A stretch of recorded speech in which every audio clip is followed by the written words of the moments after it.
옛날에 그 한명회라고 하는 드라마가 있었어요. 저도 재밌게 잘 봤는데, 국내에 있는 분들은 이제 드라마 시간 잘 맞춰서 텔레비전 앞에 있으면 보면 되는데, 미국에 있는 분들은 그 한명회를 보려면 어떻게 봐야 되는가 하면, 지금 글쎄 비디오점이 있는지 모르겠는데, 옛날엔 다 비디오점이 있었잖아요. 그 비디오점에 그 한명회가 1회서부터 48회까지 이 비디오가 쫙 있어요. 그러면 그 비디오를 자기가 못 본 회차를 빌려서 보는 겁니다. 근데 한 장로님이 이제 출장하고 뭐 이렇게 저렇게 하는 통에 그걸 못 보게 됐어요. 그래서 자기가 4주 분량 4개의 테이프를 갖다가 보게 됐습니다. 근데 한 편 보고 내일 주일 예배 드리고 와서 봐야 되겠다. 그런데 잠자리에 누우니까 그게 너무 궁금한 거예요.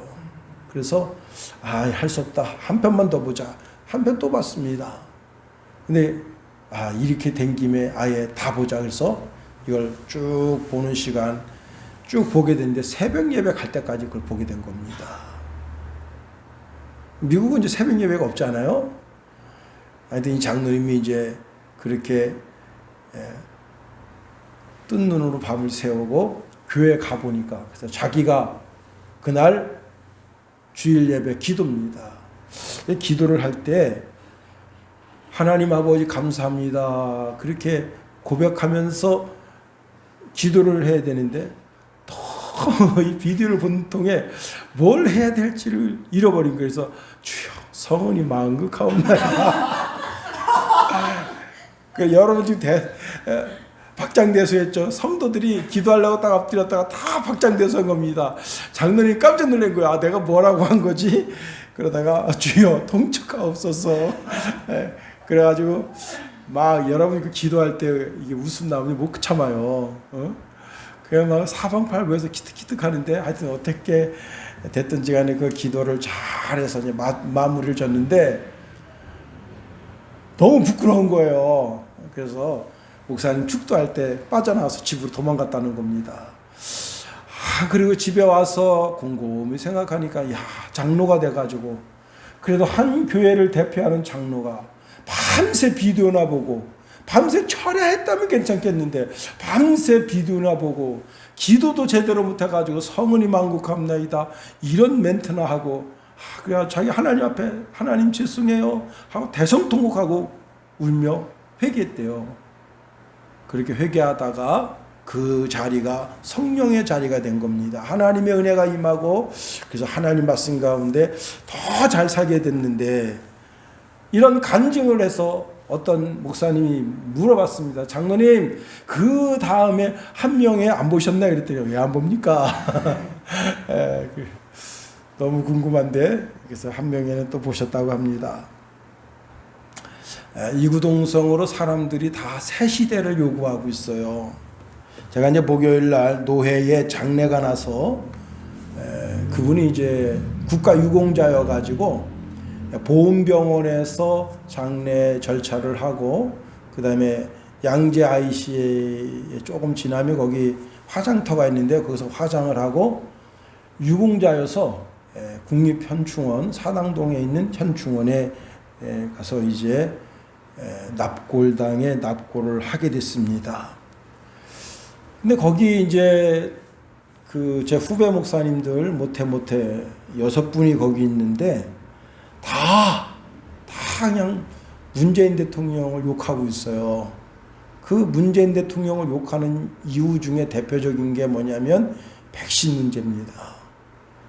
백신 저는 이제 화이자 맞았는데 그 다음에 두 번째 백신 맞는 그 날짜를 지정해 줬는데 9월 18일 날 가서 백신 맞아라 그러는데 이름도 못 들어본 백신 이름이 써 있더라고요. 그 목사님도 나이가 저보다 이제 후배니까 아직 뭐 백신을 맞은 분이 없어요. 그냥 다 욕합니다. 만일 박근혜가 대통령이었으면 이렇게 했겠냐. 아니 이명박이 대통령이었으면 이렇게 했겠냐.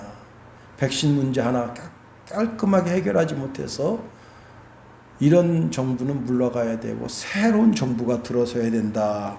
서로 새 시대가 와야 된다. 그런 이야기를 하는 것을 들었습니다. 여러분, 새 날이, 새 시대가 오는 것을 어떻게 알 수 있을까요?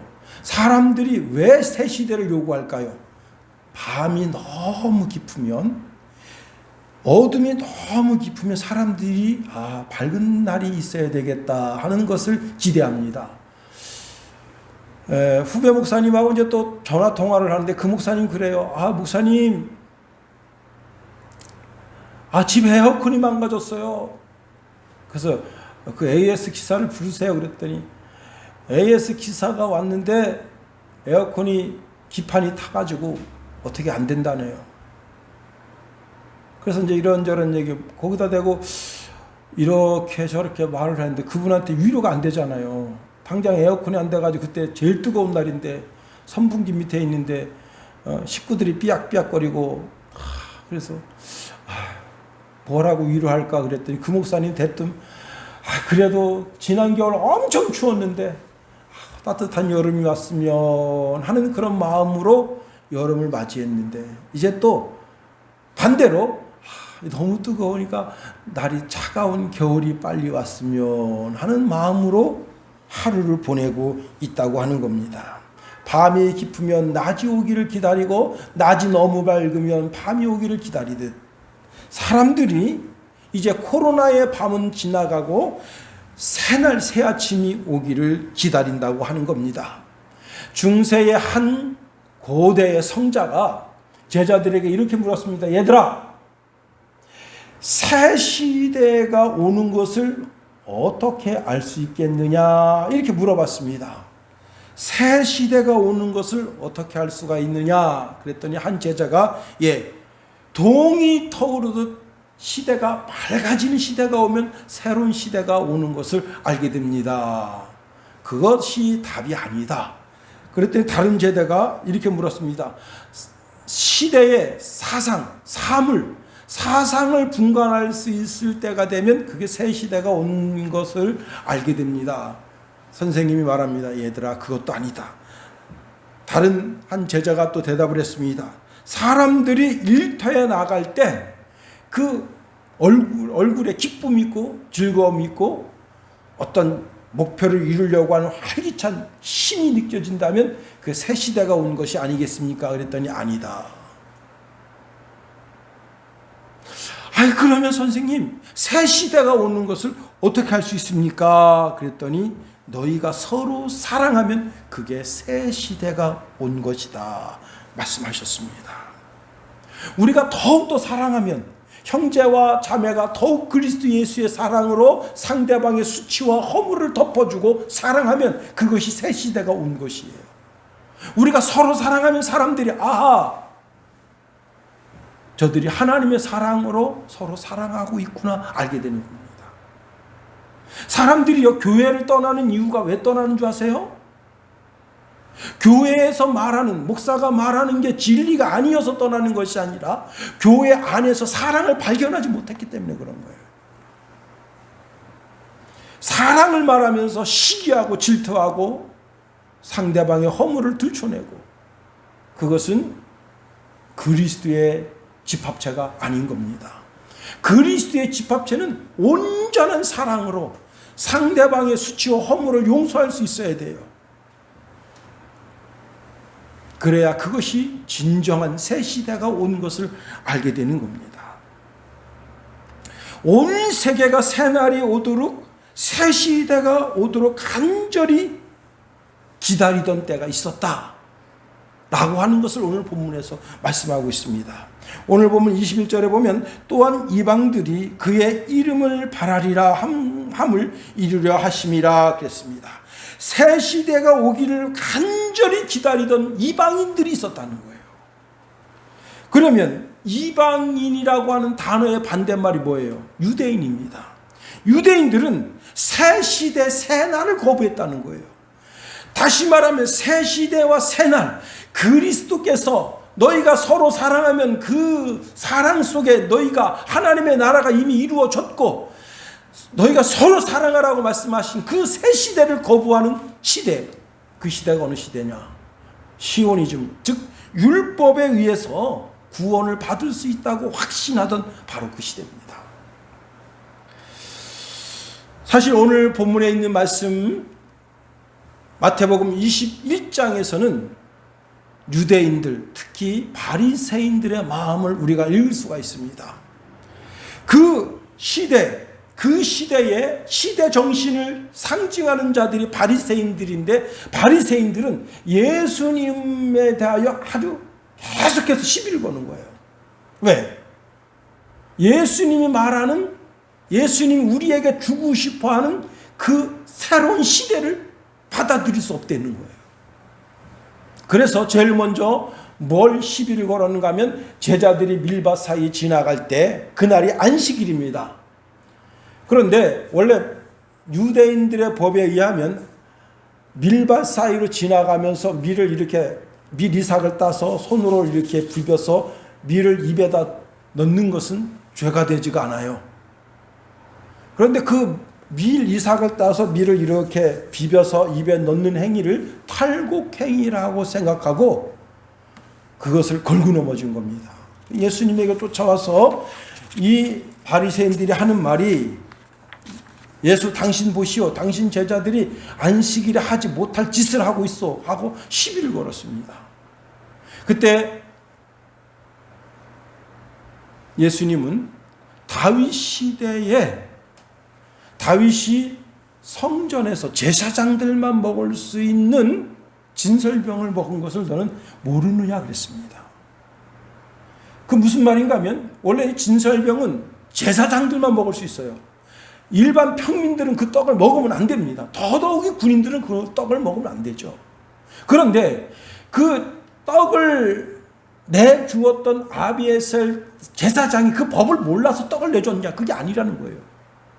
율법의 법으로는, 다시 말하면 유대인들이 지금 신봉하고 있는 법은 떡을 절대로 내주면 안 돼요.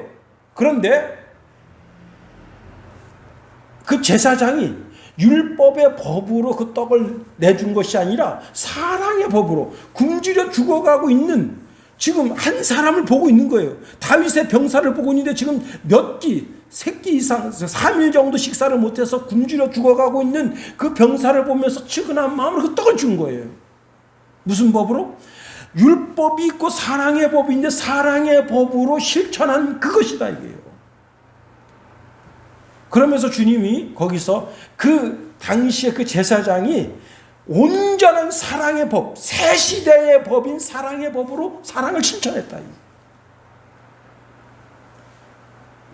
다시 말하면 너들이 가지고 있는 그 율법, 바리새인들이 가지고 있는 율법은 성경의 법이 아닙니다. 유대교법이에요. 유대교법. 이 바리새인들이 가지고 있는 법은, 율법은 성경의 법이라고 생각하면 큰 오산입니다. 성경 법하고 틀려요. 이들은 이제 미드라시, 할라카, 그 다음에 이제 탈무드 이런 것을 서로 엮어서 율법을 온전하게 한 거예요. 그래서 이걸 유대교라 합니다. 유대교. 거기에는 사랑이 없죠. 법으로만 다 다스리는 거예요. 법으로만. 그래서 그때 당시에 바리새인들이 한 방 먹었습니다. 예수님에게. 그리고 예수님이 이제 회당에 들어가셨는데 그때 오른손 마른 사람을 회당에다 집어넣었어요. 그리고 안식일날 사람 질병을 고치는가 고치지 않는가를 엿봅니다. 예수님께서 계속 말씀하시냐고, 그 사람이 지금 오른손 마른 사람이 거기 있는 걸 못 보셨어요. 그때 이 바리새인이 이 오른손 마른 사람을 부추겨 세우면서 안식일에 병을 고치는 게 옳습니까? 고치지 않아야 됩니까? 하면서 예수님에게 이야기할 때 예수님께서 안식일 날 선한 일, 생명을 살리는 일을 하는 것은 하나님의 뜻이다. 뭐라고 말씀하셨냐면 이렇게 말씀하셨어요. 이제 바리새인들이 안식일에 병을 고치는 것이 옳습니까? 할 때 너희 중에 어떤 사람이 양 한 마리가 있어 안식일에 구덩이에 빠졌으면 끌어내지 않겠느냐? 사람이 양보다 얼마나 더 귀하냐? 그러므로 안식일에 선을 행하는 것이 옳다. 그리고 다 고쳐주셨어요. 그때 이 바리새인들이 그리고 사두개인 그리고 이제 율법주의자 성전주의자들이 이렇게 해서는 안 되겠다. 예수를 죽여야 되겠다. 그래서 나가서 죽일 모의를 했습니다. 다시 말하면 이 바리새주의자들은 새 시대 새 법을 원치 않은 거예요. 사랑의 법을 원치 않은 거예요. 온전히 율법으로만 사람을 대하여야 한다. 철두철미하게 유대법으로만 다스려야 된다. 유대교 법에 의하면 예수님은 돌에 맞아 죽어야 돼요. 그런데 자기들이 법이 없으니까 로마의 법을 빌려서 예수님을 십자가에 못 박아 죽인 겁니다. 그런데 예수를 죽이니까 어떤 일이 벌어졌느냐? 이방인들이 예수님을 요구한 거예요. 이방인들이 사랑의 법을 요구한 거예요. 하나님의 진정한 법, 하나님의 진짜 법은 사랑의 법입니다. 최고한 법이라고 했어요. 야고보 사도는 하나님의 최고의 법이 사랑의 법이다 했어요. 그걸 요구한 거예요. 이런 배경 속에서 오늘 본문 21절 말씀을 통해서 두 가지로 한번 살펴보겠습니다. 첫 번째는요, 복음이 이방인에게 전파되게 됐다는 겁니다. 예수님은 복음이 이방인에게 전파될 것을 말씀해 주셨어요. 사실 주님께서 이 땅에 오셔서 3년 반 공생애를 하셨습니다. 그때 12제자들에게 2명씩 짝을 지어서 전도 여행을 보내십니다. 주님은 애잔하게 자기 조국 이스라엘 유대 땅을 바라보시면서 가슴이 찢어지죠. 이렇게 말씀하십니다. 차라리 이스라엘의 잃어버린 양들에게로 가라. 그 잃어버린 양들이 누구예요? 하나님의 양들 아닙니까? 그들에게 가서 천국이 가까웠다 하라. 그렇게 말씀하십니다. 그 12제자들에게 귀신을 내어 쫓고 모든 병을 고치고 모든 약한 것을 고치는 권능을 주시고는 이방인의 길로도 가지 말고 사마리아인의 고을에도 들어가지 말고 차라리 이스라엘 집에 잃어버린 양에게로 가라. 그들에게 가서 천국이 가까이 왔다 하라 하고 그들을 보내십니다. 자, 그런데 이렇게 너희가 지금 유대 지역에 가서 복음을 증거하다가 어떤 일을 겪게 되는가 하면 공회, 사내들은 공회에 걸려든다. 그러면 그들이 채찍질하고 아주 몹쓸 짓을 하는데 사람을 죽일 권리가 없으니까 죽이기 위해서 어떻게 하는가 하면 총독과 이방 임금 앞에 너희를 세우게 될 것이다. 그렇게 말씀하십니다. 총독과 이방 임금. 총독은 누구예요? 로마 총독이란 말이에요. 로마 총독. 그 다음에 임금은 누구예요? 유대 땅에 있는 임금들이지만 이 임금들은 다 유대인들이 아닙니다. 물론 유대인 피가 흐르는 사람이 있긴 있어요. 결국은 복음이 어떻게 되느냐? 복음을 전혀 모르는 복음의 불모지와 같은 총독이 복음을 듣게 되는 거예요. 예수님이 잡히실 때도 그때도 빌라도가 복음을 듣게 되는 거예요. 그리고 세상 임금들이 복음을 듣게 되는 거예요. 다시 말하면 유대인들은 그 복음의 핵심인 예수님을 죽이고 제자들을 죽이지만 결국은 그 복음이 이방인에게로 전파되게 된다. 그 말씀을 하시는 겁니다. 그러시면서 마태복음 10장 18절에 또 너희가 나로 인하여 총독들과 임금들 앞에 끌려가리니 이는 저희와 이방인들에게 증거가 되게 하려 하심이라 말씀하십니다. 복음이 어떻게 된 거예요? 이방인에게 전파될 것을 말씀하신 거예요. 자, 예수님께서 감람원에서 승천하십니다. 그때 500여 주의 형제들이 있었어요. 그때 뭐라고 말씀하셨죠? 오직 성령이 너희에게 임하시면 너희가 권능을 받게 된다. 그리고 예루살렘과 온 유대와 사마리아 땅끝 땅끝까지 이르러 복음이 전파되게 된다 말씀하십니다. 그리고는 쓰여지는 것이 사도행전인데, 사도행전을 다른 말로는 성령행전이라고 하는데, 또 다른 말로는 이방인들에게 복음이 어떻게 전파되었는지를 알려주는 겁니다. 그 중에 너무 놀라운 것은 뭐냐면 이 고한이라고 하는 것이 남성의 생식기고 시의 주문이잖아요. 이게 상한 자는 하나님의 총에 들으지 못한다 했어요. 에디오피아 간다게를 모시는 한 내시가 6월절에 예루살렘에 왔다가 내려가게 됩니다. 그때 빌립 집사를 만나게 돼요. 근데 이 사람이 거기서 마차를 타고 가면서 뭘 읽냐면 이사야 53장을 읽어요. 쭉 읽고 내려가는데 빌립 집사가 물었습니다. 너 읽는 그것이 무슨 뜻인지 아느냐? 그랬더니 이 사람이 누구를 가리키는 겁니까? 나를 가리키는 겁니까? 누구를 가리키는 겁니까? 그래서 그것 때문에 그 마차에 타고 그 이사야 53장에 기록된 분이 메시아 그리스도라는 사실을 알게 되고 그에게 세례를 주게 됩니다. 복음이 어떻게 해서 이방에 전파되게 됐는지를 보여주는 거예요.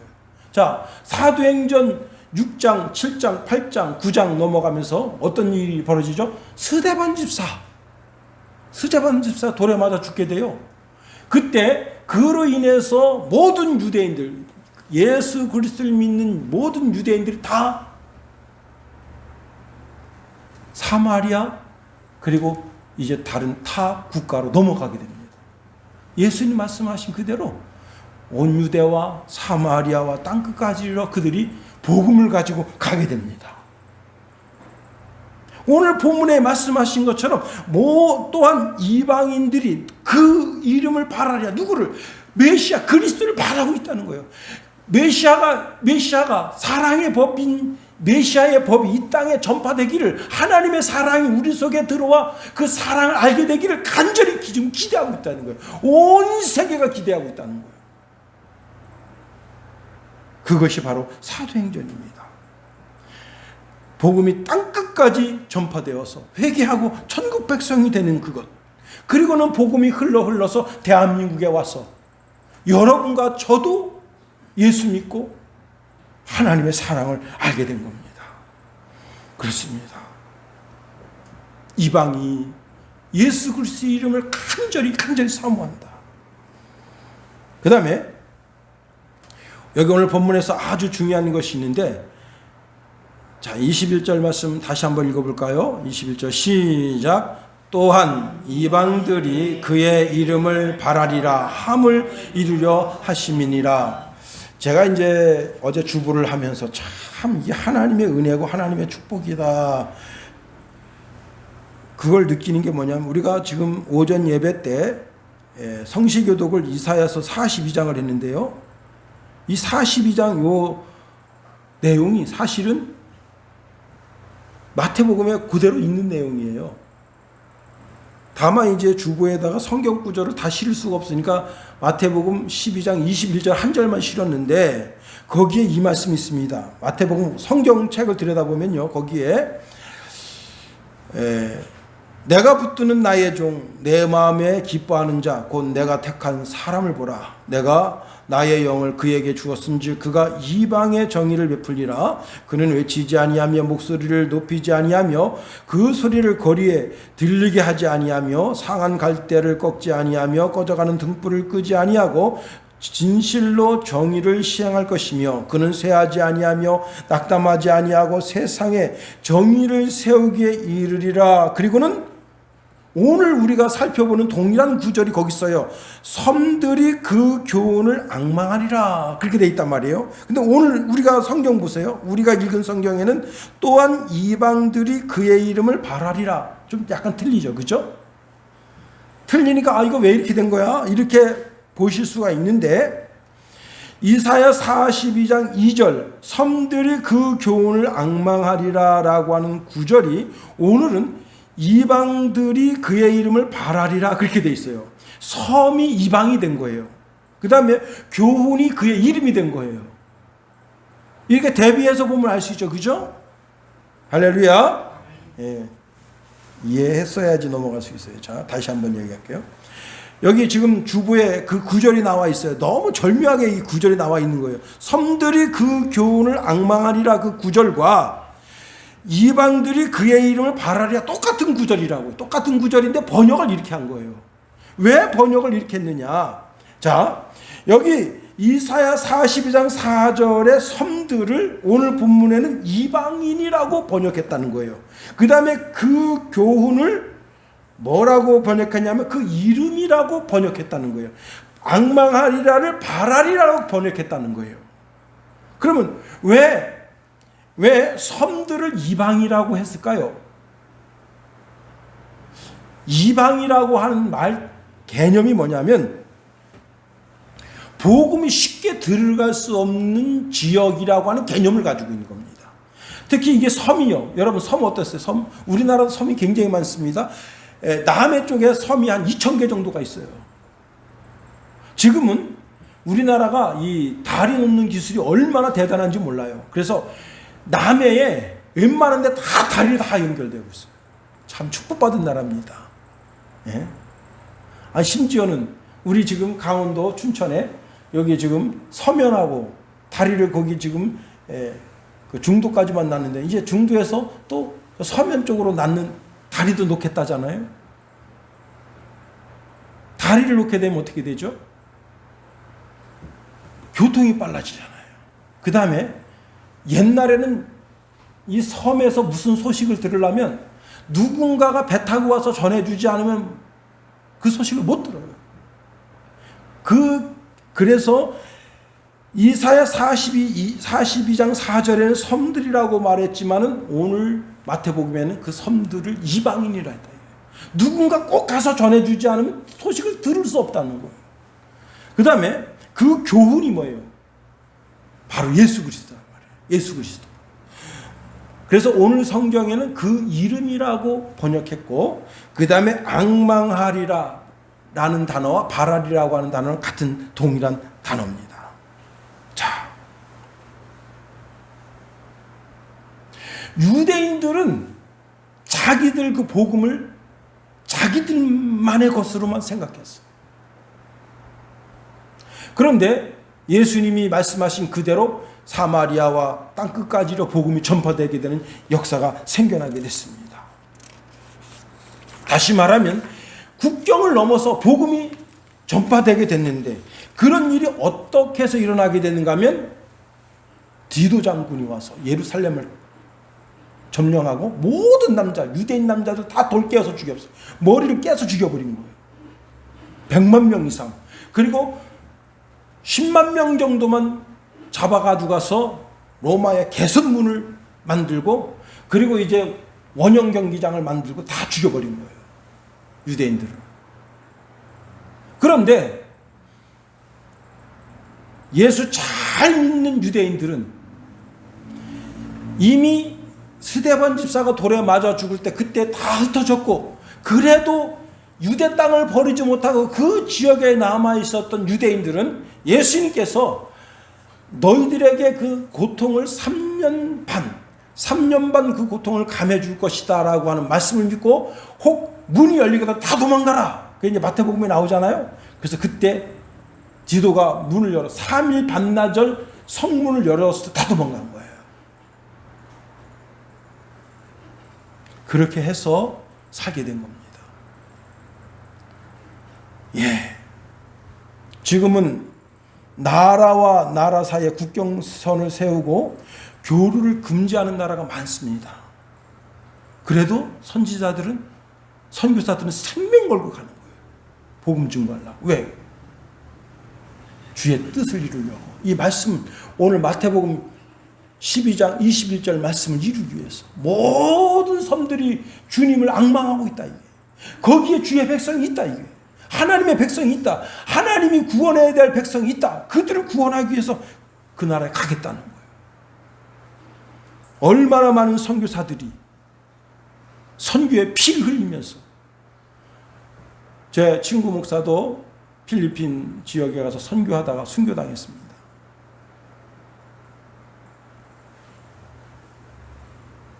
그냥 이유도 뜻도 없이 그냥 총 쏴 죽이는 거예요.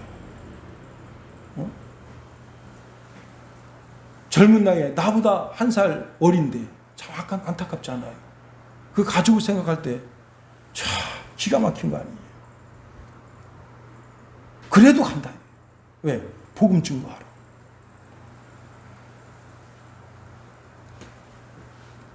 제가 이제 하얼빈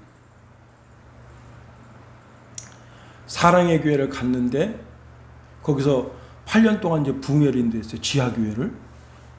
거기는 그때 이제 그분이 전도사였을 때 제가 물어봤어요. 아니, 전도사님, 옛날에는 어떻게 신앙생활 하셨습니까? 그랬더니, 옛날에요? 여러분, 우리나라 그 라디오 방송국에서 아시아 방송이라는 거 혹시 들어봤어요? 아시아 방송? 못 들어봤죠? 지금도 아마 그 아시아 방송을 하는 줄 알아요. 그 아시아 방송이 주로 이제 북한 지역하고 중국 동북부 지역을 향해서 전파를 쏩니다. 밤에만 쏴요. 그러면 이런 조그만 단파 라디오에 이 아시아 방송이 잡혀요. 거기에 새벽 2시서부터 2시 30분까지 조용기 목사님 설교가 나와요. 하용주 목사님, 또 김홍두 목사님, 김선도 목사님, 이런 분들 설교가 나와요. 그러면 지금 몇 시라고요? 새벽 2시. 그때 이불을 뒤집어 쓰고 노트를 딱 펴고 설교를 적는 거예요. 이 노기가 있는 게 아니에요. 그때 못 적으면 못 적어. 조금 자다가 조금 더 자다가는 설교 다 끝났어. 그 방송이 계속 가는 게 아니에요. 그 짧은 시간만 한 4시간 정도만 방송하고 그 방송은 방송 그쳐요. 그러니까 그 시간에 안 깨면 그거 못 쓰는 거야.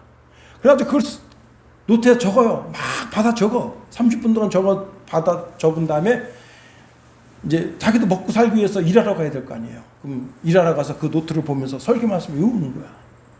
그리고 주일날 되면 제2의 조용기가 돼서 설교를 하는 거예요. 그러니 그게 설교가 되겠어요? 엉망진창이지. 한마디로 하면 개판이지. 근데도 그 중국 지하교회가 붕괴된 거예요. 왜? 그들 속에서 예수 그리스도를 앙망하는 앙망함이 있으니까, 바라는 마음이 있으니까. 그래서 지금 중국이 기독교인이 1억 4천 이상 갈 것으로 지금 추산하고 있습니다. 시진핑이가 아무리 기독교를 말살하고 해도 안 돼요. 왜? 그들이 그렇게 간절히 앙망하고 있기 때문에 그런 겁니다. 한 아주머니가 40-50년 전 시장 바닥에 갔어요. 근데 이 아주머니가 시장 바닥에 가기 20-30분 전에 전도대가 돌아다니면서 전부 전도지를 줬어요. 근데 여러분, 전도지 주면 어떡하죠? 딱 보고 그 자리에 다 버려요. 그게 사람들 참 심리가 희한해. 전도지를 딱 보고 뭐 그 전도지에다가 사탕 붙여주면 사탕만 딱 띄고 전도지 버리고, 전도지에다가 이제 그 물티슈 이렇게 딱 붙여주면 물티슈만 딱 띄고 딱 버려요. 그 하여튼 전도지를 다 그렇게 돌리고 갔는데, 이 아주머니가 전도대가 지나간 뒤 30분 정도 돼서 시장 바닥에 도착했는데 회오리 바람이 부는 거예요. 회오리 바람. 막 회오리 바람 부는데, 회오리 바람 불면요, 사방팔방에 있는 쓰레기가 다 모여가지고 빙빙빙빙 돌아요. 근데 너무 놀라운 것은 자기 바로 앞에서 회오리 바람이 도는 거야. 신기하잖아요. 근데 종이가 막 수십 장이 펄럭펄럭 있었는데 똑같은 종이가, 그래서 딱 하나를 잡은 거예요. 보니까 주 예수를 믿으라. 그리하면 너와 내 집이 구원을 얻으리라. 아, 이게 뭐지? 가만히 보니까 교회 나오라는 쪽지야. 그래가지고 주일날이 됐어요. 근데 자기네 집에서 그 교회까지 가려면 3시간 반을 걸어가야 되는 거야. 지금처럼 막 동네마다 교회가 있는 것이 아니고, 그래서 이 아주머니가 아침 대바람부터 준비해서 교회를 나섰습니다. 그 교회를 찾아간 거예요.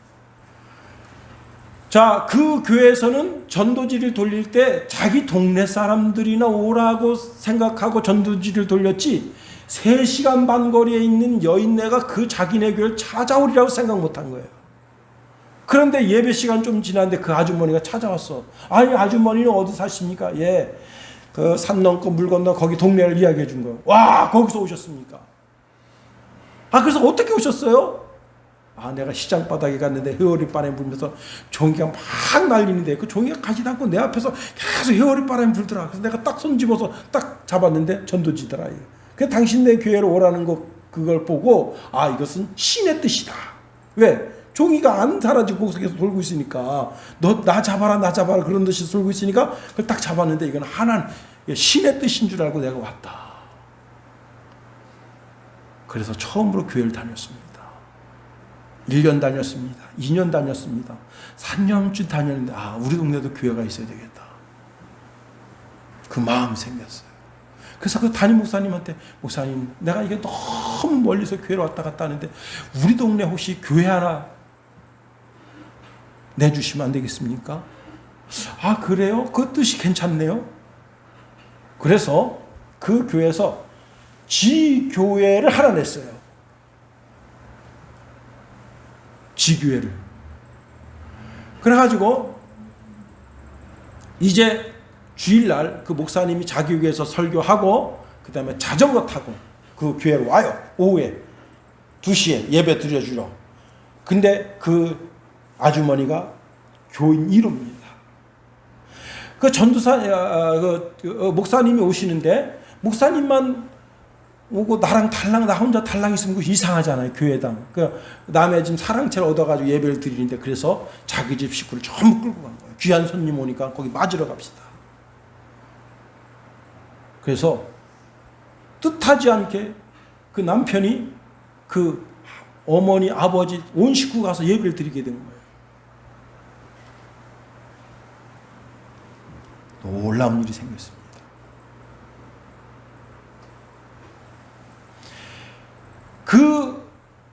그 촌동네, 지금은 이제 한 40가구 산다는데요. 그 촌동네에서 도지사, 국회의원, 법, 장관, 판사, 검사, 이 나라를 주름잡는 인물이 엄청 많이 쏟아져 나왔다는 거예요.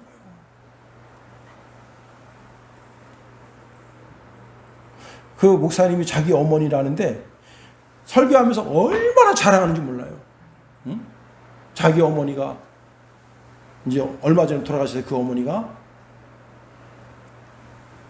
50-60년 전에 우연히 잡았던 전도지 하나 가지고 자기 시골에 교회가 하나 들어서 국회의원이 여러 명이 나오고 그 촌동네에서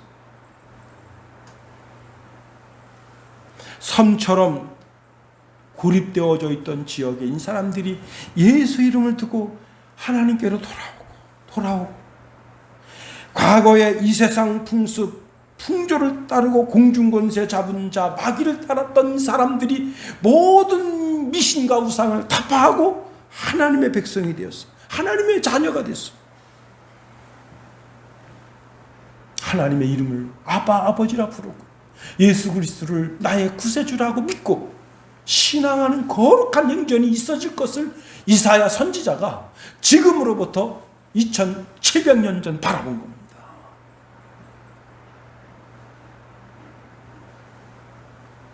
여기서 더 중요한 것이 있어요. 더 중요한 것이 무엇인가 하면 아직도 이 시대에 그리스도 예수를 알지 못해서 하나님의 이방인으로 살아가는 수많은 사람들이 있다는 사실을 알아야 됩니다. 그들에게 복음을 증거해야 될 책임과 사명이 저와 여러분 속에 있는 거예요. 여러분, 우리가 이제 주일 예배를 마치고 한 주간을 살아나갈 때 땅끝을 만나게 됩니다. 땅끝이 뭐냐? 복음을 듣지 못한 영혼들이 땅끝이에요. 그들에게 복음을 제시함으로 말미암아 그 영혼들이 하나님께로 돌아오는 마태복음 12장 21절의 역사가 여러분 심령과 삶 속에서 새롭게 쓰여지게 되기를 예수님의 이름으로 축원해드립니다. 기도하겠습니다. 하나님 감사합니다. 우리를 붙드시며 인도하여 주셔서 모든 섬들이 모든 이방인들이 예수 그리스도를 간절히 소망하고 기다리는 복음의 역사가 오늘 이 시대도 있어지게 도와주셔서 하나님, 우리가 한 주간을 살아나가면서 예수 그리스도를 알지 못하여 절망과 죽음 가운데 고통 당하는 영혼들에게 예수 그리스도를 증거할 수 있는 우리가 다 될 수만 있도록 도우시며 인도하소서. 예수님 이름으로 감사하며 기도하옵나이다. 아멘.